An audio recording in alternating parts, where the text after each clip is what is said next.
नमस्कार, times of Swaraj में आप सबों का स्वागत है। मैं हूं संतोष सिंह और आज हम टाइम्स ऑफ स्वराज में बात हम ब्रजवासी जी का करने जा रहे हैं। जी हाँ, वैसे ब्रजवासी जी को लेकर हमें कोई शिकायत नहीं है और ना ही मैं निराश हूं। मुझे पता है कि उस रेस में शामिल लोगों का हश्र क्या होता है। मुझे पता है कि सपना बेचने वाला आदमी या सपना बेचने वाला जो बाजीगर होता है ना, वो किस हद तक गिर सकता है या किस हद तक जा सकता है, मुझे पता है। इसलिए मैं निराश नहीं होता हूँ। समाज बदलने वाले लोगों की बात हो, क्रांतिकारी भाषण देने की बात हो, बड़े बड़े बदलाव की बात करने वाले लोग हों, उस सबको मैंने करीब से देखा है। बहुत मुश्किल है चीज़ों को समझना।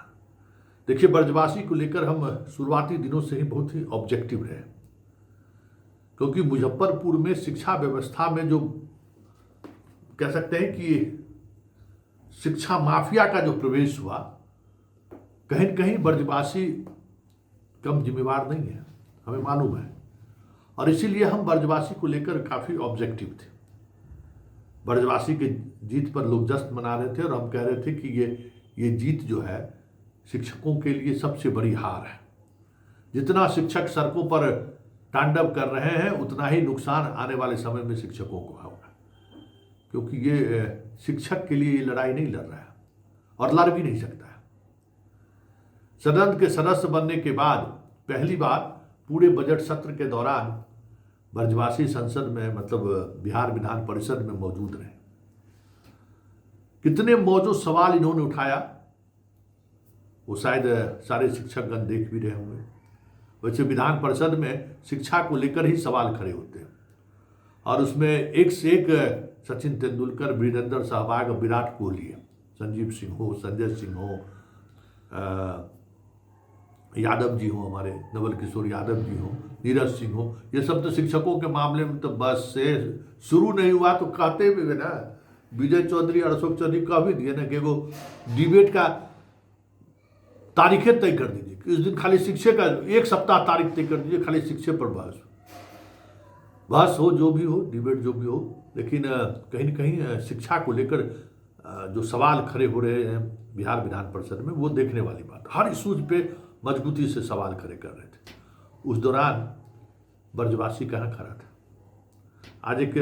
आज एक सवाल आया ब्रजवासी को बेटा को कुत्ता काट लिया और उस कुत्ता काटने का सवाल आज सदन में गूंजा, और गूंजा तो कई तरह के सवाल खड़े हो गए।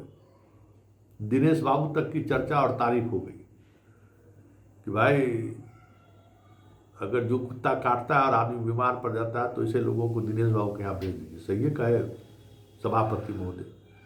मुजफ्फरपुर में है, परिंदा पर भी बिना दिनेश सिंह की अनुमति का मान सकता है क्या? है बिना दिनेश सिंह का जो है सो मुजफ्फरपुर में कुछ होता भी है क्या? भले उनके बेटे का एक अलग तरह दुखद मौत हो गई और उसको वो बचा नहीं पाए, अपने परिवार को इस तरीके से टूटने से वो बचा नहीं पाए। खैर, ये उनका व्यक्तिगत मसला है। लेकिन आज विधान परिषद में जो कुछ भी हुआ और जिस तरीके से हसुआ के विवाह में खुरपी के गीत गाते ब्रजवासी दिखे, आनंद आ गया हमको। हम आज सच कहिए तो आनंद आ गया भाई। आनंद ऐसा आया कि आप कल्पना नहीं कर सकते हो। इस तरीके का आनंद मुझे है, क्योंकि मुझे पता था। एक बात गौर करिएगा कि कितना स्मार्ट हो गया है ब्रजवासी। चुनाव के दौरान या चुनाव से पहले जब वो शिक्षकों की बात करते थे, तब उनके चेहरे का भाव देखिए सत्ता सुख मिलते ही चेहरा का जो चमक है, वो देखने वाली बात है। और यही चमक जो है ना, लोगों को भ्रष्ट बना देता है। यही चमक जो है सत्ता की दलाली करने पर मजबूर कर देता है। और यही चमक बने रहे, इसके लिए पॉलिटिशियन किसी भी हद तक चला जाता है। हम तो देखते हैं ना, एक पॉलिटिशियन को देखते हैं और बहुत करीब से देखते हैं। ब्रजवासी से बहुत शिक्षकों को उम्मीद थी, लेकिन आज जो सवाल किए जरा आप भी सुन लीजिए। सभापति महोदय, स्वीकारात्मक है। बिहार नगर पालिका अधिनियम 2007 की धारा 250 घ में जानवरों का लाइसेंसीकरण एवं भटके जानवरों पर नियंत्रण किए जाने का प्रावधान है। दूसरा जो इन्होंने प्रश्न किया है वो अस्वीकारात्मक है। इन्होंने कहा है कि मुजफ्फरपुर शहर में 1 वर्ष के अंदर सैकड़ों लोगों को कुत्तों ने काट खाया है और कई बच्चों की जान भी ले ली है, और ऐसी ही स्थिति राज्य के अन्य शहरों में, ऐसा इन्होंने कहा है। ऐसी कोई सूचना मुजफ्फरपुर से प्राप्त नहीं है कि कुत्तों के कारण किसी बच्चे की मौत हुई हो या उसको काट खाया हो। जो अगला इनका जो खंड है उपर्युक्त, वो भी अस्वीकारात्मक है कि मुजफ्फरपुर शहर में बड़ी संख्या में जो इन्होंने आरोप लगाया है कि गाय घूमते हैं, उनको नगर निगम के द्वारा पकड़ करके गौशाला में उसको निर्वासित किया जाता है, इसलिए ये भी इनका अस्वीकारात्मक है। खंड घ में इन्होंने कहा है, जो ऊपर सारे विषयों को स्पष्ट करते हुए वस्तु स्थिति यह है कि नगर निगम मुजफ्फरपुर के पत्रांक 328 दिनांक 24/3/25 द्वारा प्रतिवेदित किया गया है कि भारतीय जीव जंतु कल्याण बोर्ड के दिशा निर्देश के अनुरूप animal birth control dog rule 2001 अंतर्गत एजेंसी के चयन की कार्रवाई की जा रही है। नगर निगम मुजफ्फरपुर द्वारा यह भी प्रतिवेदित किया गया है कि आवारा पशुओं को पकड़कर गौशाला भेजा जाता है। तो विभाग इस पर जो नियम संबद्ध काम है वो समय समय पर जो पब्लिक से जानकारी मिलती है उस आधार पर कर रहे हैं। को भी गौशाला में ही भेजेंगे? नहीं, गाय के लिए बोला गया है कि उनको गौशाला भेजा जाता है। कुत्ते की बर्थ कंट्रोल पर हम लोग निविदा निकाल रहे हैं। महोदय माननीय सदस्य महोदय 1 मिनट, यह बहुत बड़ी समस्या है मुजफ्फरपुर शहर की। 4 व्हीलर गाड़ी से जो लोग चलते हैं उन लोगों को पता नहीं चलेगा कि क्या की दिक्कत है।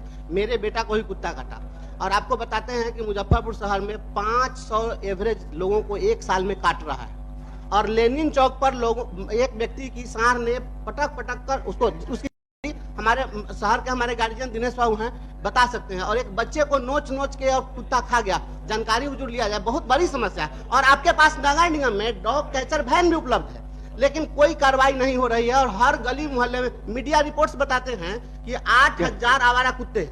और एक खबर मैं आपको बता दूं जो बिहार से जुड़ी खबर नहीं है, दिनेश बाबू को कुत्ता काट देगा तो वही मर जाएगा। नहीं हुजूर, 1 सप्ताह पहले एक खबर आई अखबार में, यहाँ बिहार की नहीं थी, नोएडा की खबर थी। एक गाय को कुत्ते ने काट लिया और उस गाय का दूध पीने से कई लोग रेबीज के कारण मरे हैं। एक खबर छपी है फ्रंट पेज पर, दैनिक जागरण पर। और मुजफ्फरपुर में सर बहुत बड़ी समस्या है, इसको आग्रह करें कि इस पर प्रभावी कोई कार्रवाई की जाए। ये निदान बता ही दिया दिनेश बाबू को अगर वो कुत्ता काट ले तो कुत्ता मर जाए, आपने कह दिया। तो ब्रिजवासी जी के जिम्मे तो एक ही काम है कि वैसे कुत्तों को इनके पास पहुंचा दें। सुन लिए, मुजफ्फरपुर में कुत्ता को लेकर इनको बहुत प्रॉब्लम है, गाय को लेकर बहुत प्रॉब्लम है। इनकी पत्नी बाहर निकलती है तो गैया कहीं धक्का मार देता है। कई बार इनकी पत्नी बच गई, अब बेटा को तो कुत्ते काट लिया है। तो बिहार विधान परिषद में सवाल जो इन्होंने किया है, उस सवाल का मुजफ्फरपुर की जनता से तो संबंध है, रिश्ता है ही, लेकिन जिस तरीके से सवाल में इन्होंने अपने बच्चों के, अपने परिवार के बारे में जो बातें कही, वो इनके सीधापन का कह सकते हैं कि प्रभाव है। अभी भी सीधा है ब्रजवासी, अभी पूरी तौर पर रंग में नहीं ढले हैं पॉलिटिशियन के रंग में, अभी भी बहुत कुछ बचा हुआ है। लेकिन इतना समझना काफ़ी है कि पॉलिटिक्स के सहारे चीज़ों को बदला नहीं जा सकता। और जो विधायक और एमपी बनने के रेस में शामिल एक बार हो गया, वो समझिए वो बदलाव की बात सोच ही नहीं सकता है। ब्रजवासी का तो पूरा समय शिक्षकों का निमंत्रण ही पुणे में चला गया इस बार। जो हमारे यहाँ एक पता नहीं, पहले लोग हाथी घोड़ा लोग दरवाजा पर मंगाते थे शादी विवाह में।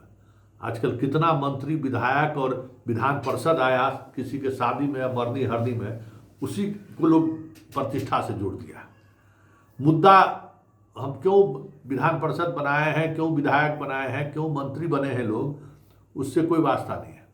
व्यक्तिगत रूप से निमंत्रण दिए तो वो आए कि नहीं आए, इस पर लोग ज़्यादा आग्रही हो गए। तो बेचारा ब्रजवासी भी पूरा लगन कमाया है, पूरा सब जगह देते, चेहरा के स्मार्टनेस देखिए ना, क्या ग्लो हो रहा है, वाह रे ब्रजवासी मान गए। हाँ नहीं, एकदम ठीक है, एकदम ठीक कर रहे हो भाई, यही करना ही चाहिए। ये बहुत शिक्षक लोग जो है सो गलती चीज़ पर लड़ाई लड़ने के लिए खाली कहेगा कि हमारा जो है सो ट्रांसफ़र हो जाए अनुकूल, हम ड्यूटी नहीं करें, हम जो फर्जी बहाल हो गए हैं तो नौकरी में बने रहें, इसकी लड़ाई लड़ते रहिए और हम आपको वोट देते रहें। तो ब्रजवासी जी हम शुरू से करते थे, जब न साधक ईमानदार है न संसाधन मुहैया कराने वाला ही ईमानदार है, तो आप वहाँ जाकर क्या करिएगा। ठीक है, चेहरा का ग्लो बनाए रखिए, शुभकामना है मेरा।